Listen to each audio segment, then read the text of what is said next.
going on, guys? Julian Smith here, bodybuilding.com athlete. We're going over 30 days to your best arms program. We are on week 3, workout 1. We're going to be supersetting biceps, triceps, and forearms, maximizing the amount of time that we have in the gym and getting the most out of each one of these workouts.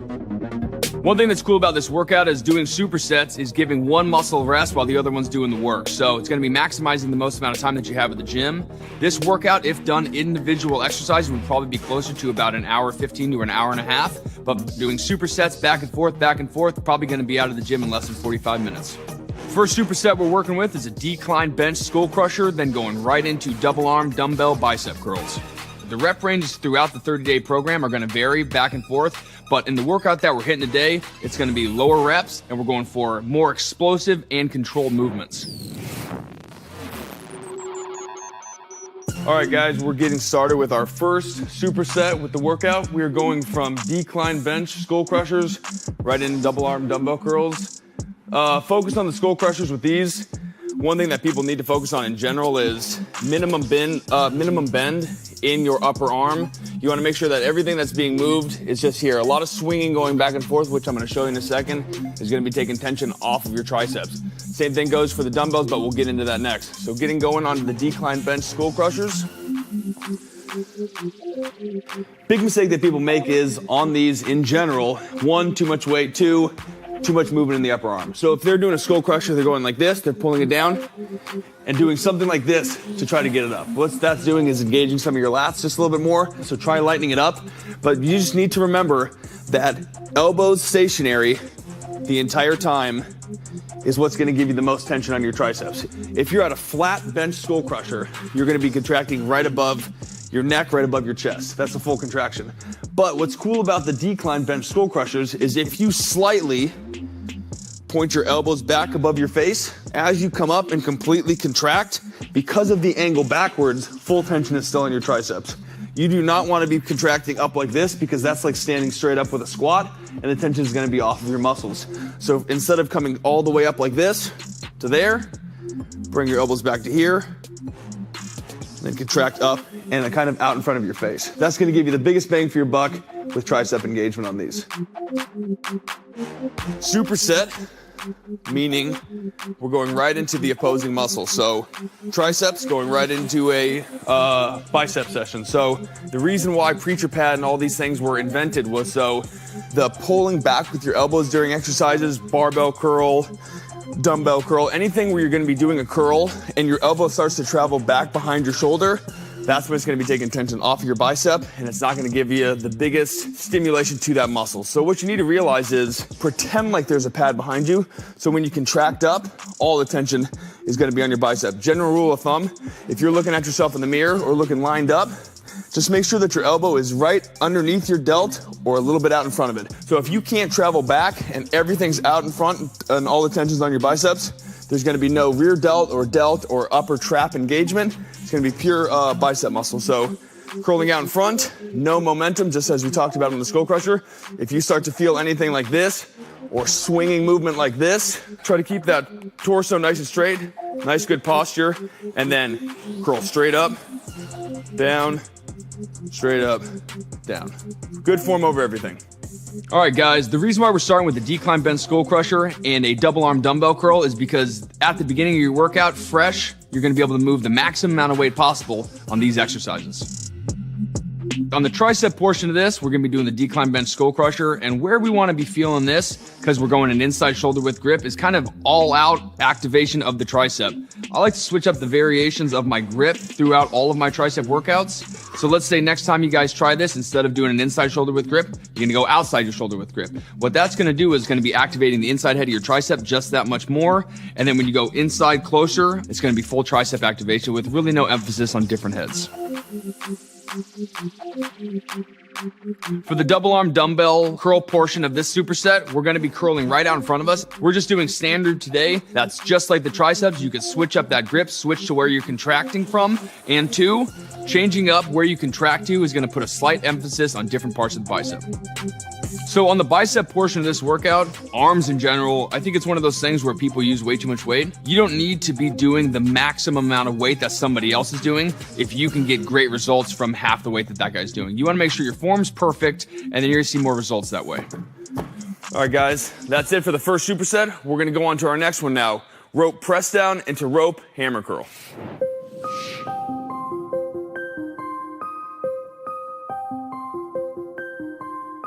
Really cool thing about the ropes in general is the fact that it's not a fixed position. A rope allows you to be close together here, and then as you come down, you can spread it apart or bring it up, keep it down narrow the entire time. Same concept for the hammer curls as well. Rope is something that needs to be fit in. It's really beneficial exercise, beneficial attachment for your arm training. So getting started on this right now. One thing that we need to worry about on this, form over everything, and then make sure there's limited movement in the upper arm. I feel like it's a broken record today, but that's all we're talking about because that's what you need to do to get the most engagement out of your triceps. A lot of people do this. Swinging movements. They're pulling this down. They're getting their back engaged, their rear delts engaged, everything possible because they're going too heavy. I only have 30 pounds on this. This is all you need when you do it correctly. Good form, nice posture, shoulder blades retracted back, and then contract down out in front of you. Upper arm has very little movement taking place. A dead stop at the top and a pause at the bottom. Grab the rope, move over to the next. As mentioned before we started, this entire superset is limiting the movement in the upper arm is going to be vital for this entire thing. So you start swinging, you start moving the upper arm too much, it's going to take the tension off of the muscle that you want to work. Elbows are a little bit out in front of you. Imagine the preacher pad situation again. Then you can curl up. Again, what's cool about the rope, you can bring them together. 1 rep, bring it out for there for 2, outside for 3. If you don't want to switch it up that much, just stick to the basics. There's no swinging. Just make sure you get good, controlled reps, not pulling anything back. Elbows are right out in front of your shoulders. Good controlled form no matter what with those low reps is probably something not very many people have done before. So getting that squeeze with 4 rep level weight on your triceps is going to be a game changer for you. So since we're still going into the lower reps on these, it's going to be really hard to contract down with the rope and then spread apart. Just make sure you get that good form down. It doesn't need to be the maximum amount of spreading apart. Just have it come down nice and controlled and get as much of an emphasis kick out as you can, and that's all you need.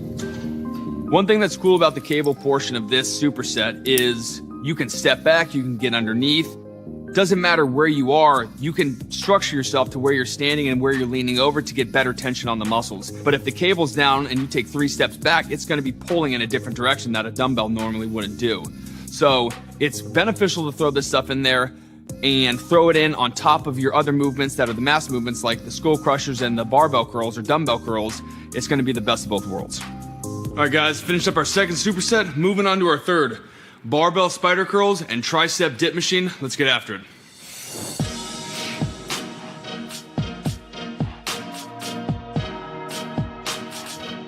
All right, guys, on to our third superset. We got barbell spider curls facing reverse on an incline bench and going right over the dip machine. You don't need to use an easy bar. You don't need to use a flat bar. You can use dumbbells. Doesn't matter what you're working with here. So we're going to get into it like this. I like to take my lower body completely out of the movement and put all of my focus onto my biceps. So I'll sit forward a little bit more like this, knees up. So it's only my arms that are gonna be working on this. Second to this is one of those hard ones. This is a difficult exercise to master because it is 100% your biceps that are taking place. But these are the ones that people usually seem to fail proper form on more than anything. So if we get right into this, most people, when they do this incorrectly, are going to be doing something like we talked about earlier with the pulling the elbows back. If you start doing this exercise and see how my elbows immediately start to bend backwards, that's a mistake. You don't want to be doing any swinging either to get it started. You want to keep those elbows pointed straight down. I always tell people to do this. Bring the bar back and then just let it go.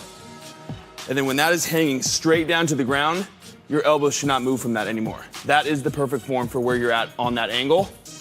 And then you contract up. You don't want to be moving your elbows back or forward. At that dead hang like this, that's where your arms should stay pointed down the entire time. And then contract up. Same thing on the way down. You want those elbows to stay in that same position.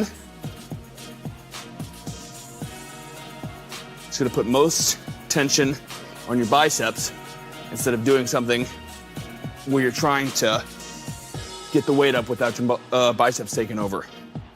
All right, guys, going from the spider curl right into the tricep dip machine. If you don't have this specific variation of a dip machine, totally fine. They're all generally the same thing. We just got to hammer down the upper, lower arm, and then the elbow placement with this, and then you'll be good to go with whatever you got. So we'll get all set up here with the seat. Big issue people seem to run into on this is if you are getting into this and you are hunching yourself over like this for your triceps, you're engaging your chest. So what we want to do from this position, if this is how you normally do it, scoot yourself upright, so then you can't bend forward like this, engaging your chest. What is bending is only your upper and lower arm, creating a pivot point, and then contracting straight down. So just like anything else, this is going to be one of those bar movements. You want to make sure there's zero swinging taking place. Anytime that elbow travels backwards or is moving too far forwards on the way up, you're going to be contracting the wrong way, and you're probably going to be taking some of the tension off that bicep. Although we're not getting into the 4 reps, we're ending this set with 6 reps on these supersets. The reason why we're doing this later in the workout and going from 12 down to 6 is the fact that when you're fresh and you're in the beginning of your workout, you have more strength, you can control the weight that much more. You don't necessarily always want to be putting anything lower than 6 reps at the end of your workout, just in case you have an injury and you're not fresh doing the weight that you think you can do. All right, guys, done with this superset right here with triceps and biceps. An arm workout is not complete without hitting forearms. I know people seem to neglect that a little bit more than anything, but it's one of those workouts that you might not want massive forearms, and that's totally fine. But what everybody should have in regards to lifting is the strength that comes with forearms, because that's just gonna help you out with most lifts in general. So we're gonna go over here, we can get started on the wrist curls and then the reverse wrist curls following that. An arm workout is not complete unless the forearms are going to be tacked on at the end or at the beginning. They need to be hit within your arm workout or just in general. I like to pair mine up with my biceps and triceps, more preferably with my biceps, because I'm already going to be engaging a lot of my forearms on these days in general. It's kind of one of those accessory work you throw in at the end of your workout, but 9 times out of 10, people are usually probably too exhausted with their workout to stay after and do forearms. So I would recommend maybe doing this either at the beginning, or if you're comfortable with your workout, we're tacking these on at the end. So from here, we're gonna grab right at the other side of this bench. You can do a regular bench, a box, whatever works for you, whatever you have at your gym. So if you just get on a standard bench and sit and straddle it like this with your arms hanging off the side, you can't go too far out. And that's kind of a general rule of thumb in general for your forearms. So if you go right here, straddling the bench, and perform your wrist curls, that's gonna isolate that by itself. Same thing when you turn it over like this, put all that tension right on your forearms and all the muscles that we're trying to work right now. So starting off with this set, we're gonna grab this, and we're doing only standard wrist curls. Hanging off, up, down, up. Some people like to do this where they let them roll off on their fingers, but that's more of a grip strengthening exercise. Going to here, I would do that by itself, but that's not what we're working here. We're gonna come down with just the wrist, contract up. We're hitting this muscle right here the entire time. This down here is gonna be fingers and grip. This is gonna be your forearms. Down, contract. When we're done with this part of the superset, we're gonna drop it. A couple deep breaths. Grab it again on the reverse. Inside, same thing. Down, contract. This is pure isolation right now. There's no other movement taking place. The only thing you can do is contract straight up and let the weight straight down. What you want to do on the regular wrist curls is you can have it wrapped over. I like to keep mine underneath the entire time. It just feels more structured that way. When you have it around like this, the way that your wrist is moving, I feel a lot of tension on my wrist in a negative way. If you have that thumb wrapped around the outside like this and you contract up, it's only your wrist and hand moving, and there's not putting your thumb in a weird position that could be tweaking your wrist. So benefits of the forearm strength and benefits of training your forearms in general is it's just going to be helpful for everything else. Doesn't matter if you're moving boxes or helping somebody out with yard work or getting after it in the gym. Stronger forearms is going to help you out with most things that you come into contact with in regards to bodybuilding or weight training. Don't just lift, grow. If you are ready to get serious about building serious arms, it's time to get started. 30 days to your best arms available.